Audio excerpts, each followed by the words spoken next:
Good day everyone, we are the Group 5 and today we will be presenting the Chapter 2 entitled The School as an Organization.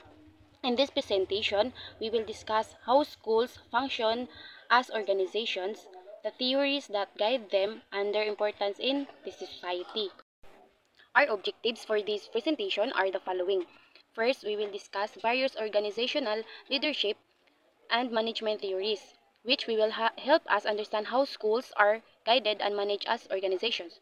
Second, we will explain organizational structure and the free forms in the Department of Education, since it plays a big role in shaping our educational system. And third, we will discuss the functions of the school as an educational organization to see why schools are important in the development of individuals and society as a whole. Schools is considered one of the major institutions that are make up in society. It is a place where people of different ages learn and acquire knowledge. Schools can be in different levels such as basic education, technical vocational, or higher education institutions. This means that schools are not just buildings where students study, but they serve as foundation of society. Schools help shape individuals by teaching values, knowledge and skills that prepare them to contribute to the community and the nation. Without schools, society would struggle to develop educated and responsible citizens. Sabihin nito, ang organization ang gumagabay at kumukontrol kung paano natutulungan ang mga tao. Sa paaralan, kasama dito ang mga alintuntunin, pamumuno at instruktura na tumutulong sa mga guro at estudyante na magtulungan. Sa pampubliko man o pribadong institusyon, nagbibigay ang organisasyon ng kaayusan at direksyon para sa maabot ng mga maayos ang mga layunin. According to Kashap, this shows that from the beginning of the human history, people cannot achieve big goals alone. They need organizations to unite their efforts. Taylor's idea adds that good planning and efficient system make organizations more productive. In schools, this means teachers and administrators must work together with clear rules so that education becomes effective for the students. So now let's discuss the four principles of scientific management by Taylor. Number one is science, not a rule of thumb. Develop a science of each element of man's work, which replaces the old rule of thumb. Science, not a rule of thumb. Instead of using trial and error or just guessing, the worker should use scientific methods, do task efficiently. Like for example, kung sa una og magputulog kahoy magdepende ra sa tao or sa iyang kaugalingon ang estilo. Pero karon ginagamit ang scientific way like measuring the right angle and tool para paspas og hapsay ang ilahang pagkatrabaho. Number 2, scientific selection of the worker. Scientifically select and then train, teach, and develop the workman, whereas in the past and he chose his own work and trained himself the best he could. Scientific selection of the worker. Ang mga trabahante dapat pilion specifically based sa ilahang skills ug abilities o niya i-train ug i-develop.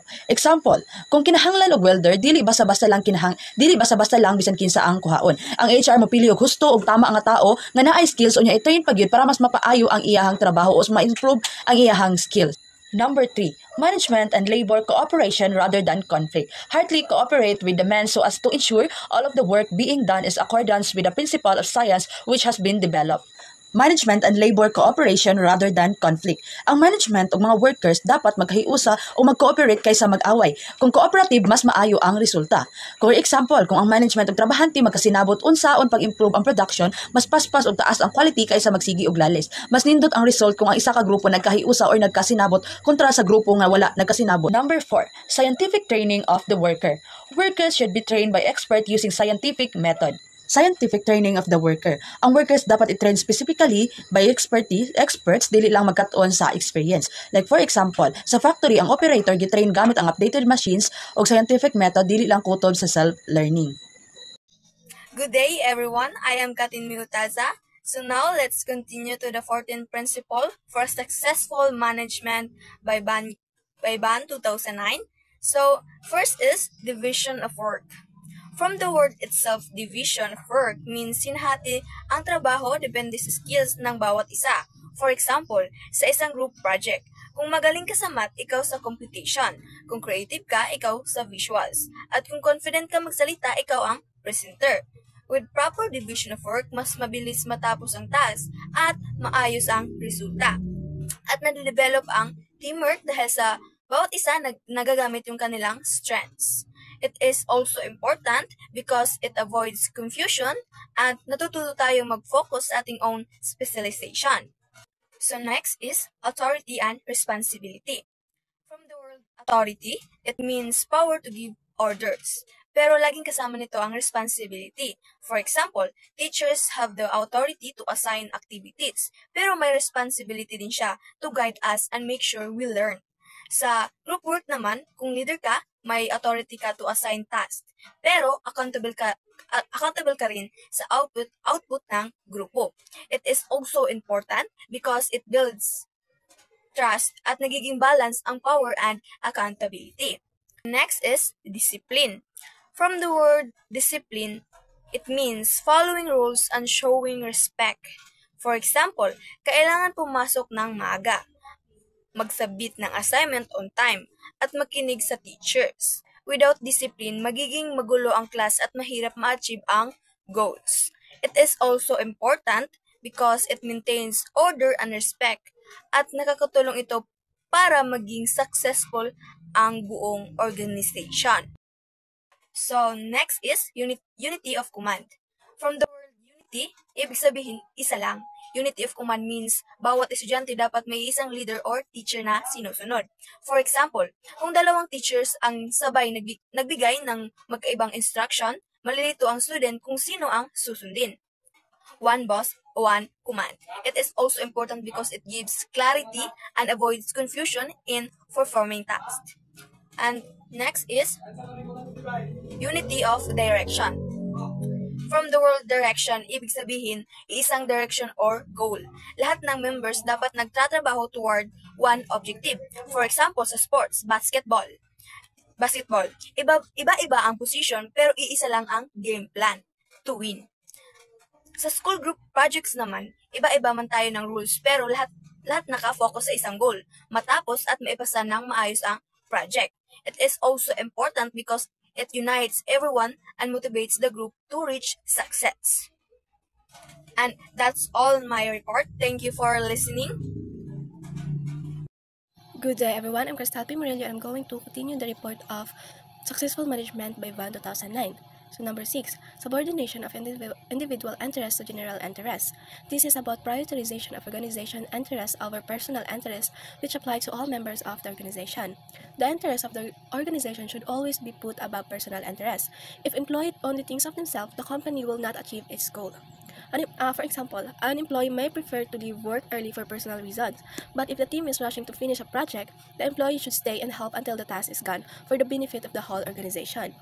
Number 7, remuneration.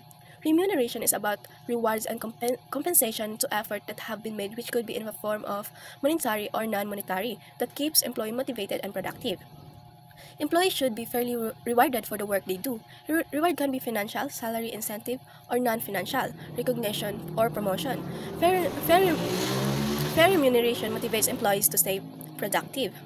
Number 8, degree of centralization. This implies the concentration of decision-making authority at the top management. Centralization means that decision-making power is concentrated at the top management.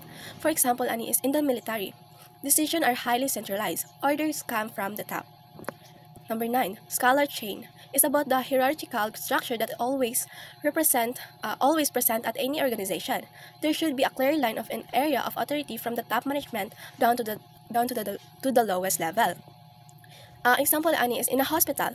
Instructions flow from the hospital director, department heads, to senior doctors, to nurses, to staff. Everyone knows who to report to. Number 10. This pertains to the order and safety of employee in order to function properly at work. People and resources must be in the right place at the right time for the organization to function effectively. Order creates safety, organization, and efficiency. Example is in a construction site. Materials are stored in designated areas and workers are assigned to specific tasks. This prevents accident and ensures smooth workflow. Equity. In schools, equity means that everyone, like teachers, staff, and students, should be treated fairly and without bias. This is not only about giving the same resources, but also about providing what each person needs to succeed. For example, some students may need extra support, while others may excel faster. Equity ensures that both groups receive the help of the help, and the challenges they need. When they earn fairness and equal opportunity, students feel valued and respected. Teachers are more motivated, and the whole school becomes a safe and positive learning environment. Ultimately, equity builds trust and harmony within the organization. Next is stability. Stability in schools is to tenor means that teachers and staff are not easily replaced or dismissed as long as they are doing their jobs well. When employees know that their hard work and good performance are recognized, they feel more secure in their position. This sense of security encourages them to stay longer, invest more effort, and build stronger relationships with their students and colleges. For example, if a teacher knows their job is stable, they will be more motivated to prepare quality lessons, attend trainings, and give their best in teaching.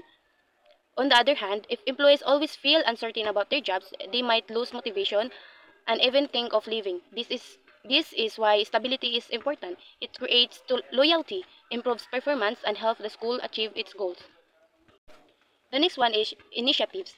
Initiatives is very important because it allows people in the organization to think freely and contribute ideas. In schools, this means that teachers should not only follow instructions but also be encouraged to create new teaching strategies, classroom activities for or projects that can be improved learning. Students can also show initiative by suggesting programs, joining activities, or starting small projects that benefit the school community. When initiative is supported, people feel trusted and valued. This leads to more creativity, stronger teamwork, and sense of ownership because everyone feels that their contribution matter. Without initiative, an organization may become stagnant and less effective. But with it, in schools can continue to grow and adapt to new challenges. The last one is Spirit the Corps is about teamwork, unity, and trust within an organization. In schools, and these principles is seen when teachers share ideas, staff cooperate in their tasks, and students support each other in the learning. When there is a spirit the corps, people feel they belong to a team, which builds morale, reduces conflicts, and creates positive school environment. This unity makes the organization stronger and more effective in reaching its goals.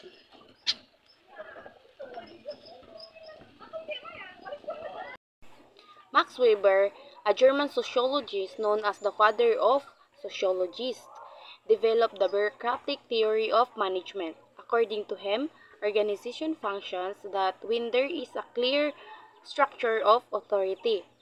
Weber identified three types of authority. Number one, traditional authority, based on costumes, traditions, or heredity. Example, kings, elders, and leaders chosen through their culture.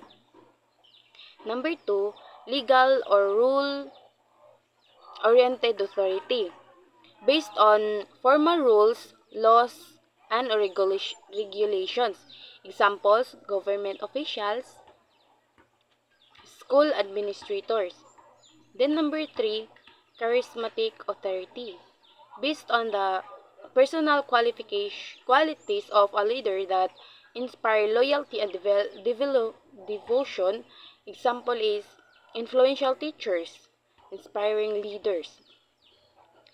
Weber's theory shows us that organizations need structure and order to function well.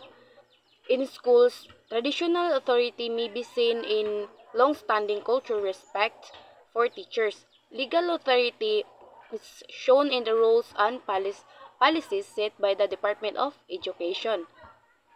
Charismatic authority is seen when a principal or teacher inspires students and staff through their personality and leadership style. Mulder 2017 also emphasized key elements of bureaucracy, duties unclearly defined as official tasks. Management has authority to enforce rules. Rules are respected because they are established and systematic.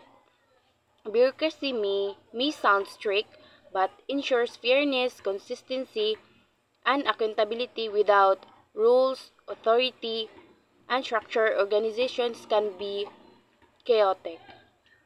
With bureaucracy, schools and workplace can maintain distribute tasks clearly, and achieve their goals more effectively. So number one is task specialization.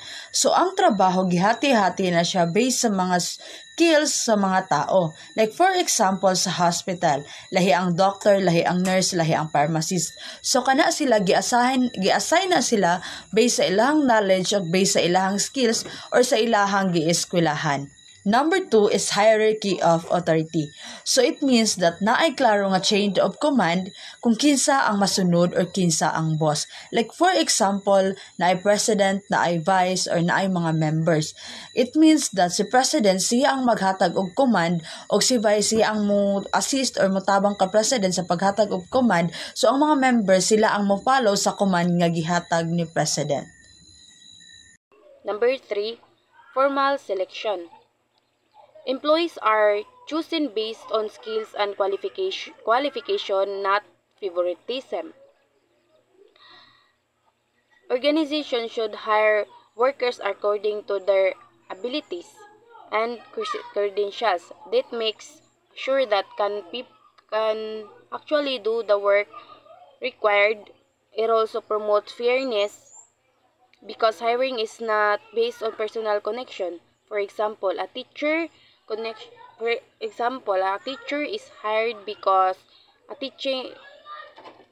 they pass the board exam and have a teaching license, not because they are related to the principal. This ensures that school has competent and skilled staff. Number 4, rules and requirements. Work is guided by written rules that everyone must follow. Organization runs smoothly because of standard policies and procedures. These rules help employees know what is expected of them. Following rules makes work fair, equal, and predictable. For example, in schools, students must follow attendance policies, grading system, and classroom rules. Without rules, there will be chaos and unfair treatment. Number 5, impersonal.